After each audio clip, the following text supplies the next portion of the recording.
श्री गणेश जी की श्रेष्ठता की कथा।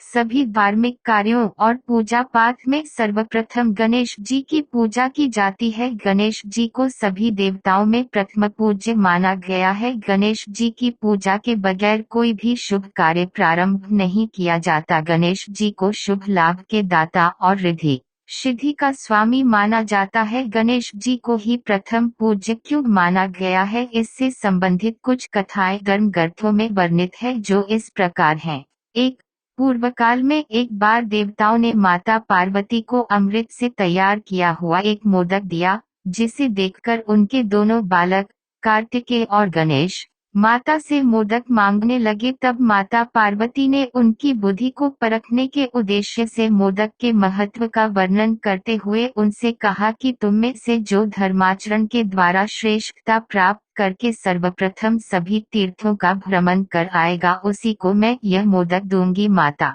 की ऐसी बात सुनकर कार्तिकेय अपने वाहन मयूर पर आरूढ़ होकर शीघ्रता से चल दिए। इधर गणेश जी का वाहन मूषक होने से वे सोच में पड़ गए कि मेरा वाहन तो चूहा है, मैं अपने बड़े भाई से पहले नहीं आ सकता हूँ। तब गणेश जी ने श्रद्धापूर्वक अपने माता पिता की परिक्रमा करके उनके सामने हाथ जोड़कर खड़े हो गए। यह देखकर माता पार्वती और पिता शंकर भगवान ने मन ही मन गणेश जी की बुद्धि की प्रशंसा करते हुए उन्हें अपने गले से लगा लिया। उधर कार्तिकेय जी अपने वाहन से जल्दी जल्दी सभी तीर्थों का भ्रमण कर खुश होते हुए दिन भर में वापस आ गए। उन्होंने देखा कि गणेश तो पहले से ही माता पिता के पास बैठे हुए हैं। तब कार्तिकेय जी ने अपने माता पिता से गणेश जी के पहले आने के संबंध में पूछा, तो माता पार्वती ने उन्हें समझाते हुए कहा कि समस्त तीर्थों में किया हुआ स्नान, संपूर्ण देवताओं को किया हुआ प्रणाम,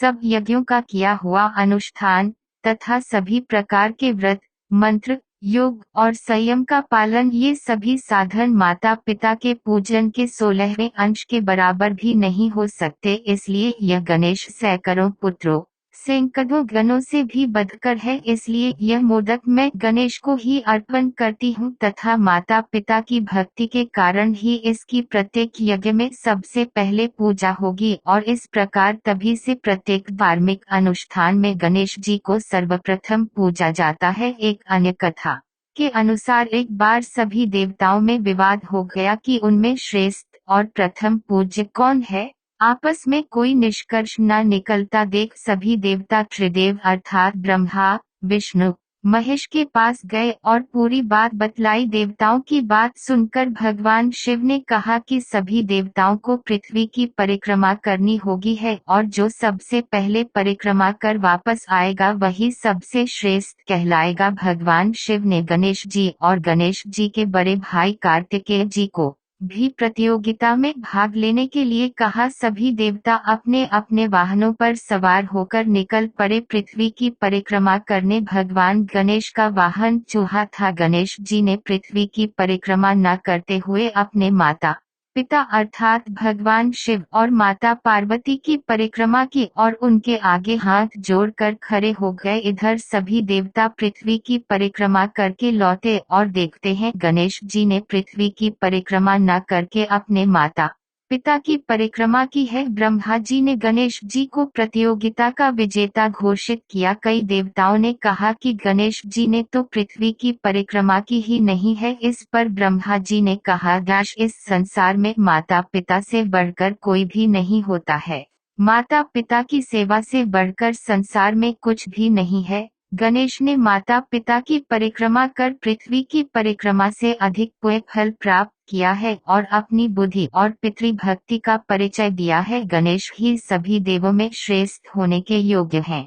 ब्रह्मा जी की बात सुनकर सभी देवताओं ने गणेश जी पर पुष्पों की वर्षा कर उन्हें प्रथम पूज्य के रूप में स्वीकार किया। तभी से सभी देवताओं में गणेश जी को श्रेष्ठ मानकर हर पूजा पाठ में सबसे पहले गणेश जी की पूजा की जाती है और गणेश जी की पूजा के बिना कोई भी धार्मिक कार्य पूर्ण नहीं माने जाते हैं। शिक्षा गणेश जी के श्रेष्ठता की कहानी से हमें शिक्षा मिलती है कि माता पिता की सेवा से बढ़कर दुनिया में कुछ भी नहीं है। ईश्वर भी उसी का साथ देता है जो अपने माता पिता की सेवा करता है। अगर हमारी वीडियो पसंद आया हो तो चैनल को सब्सक्राइब करें, लाइक करें, बेल आइकन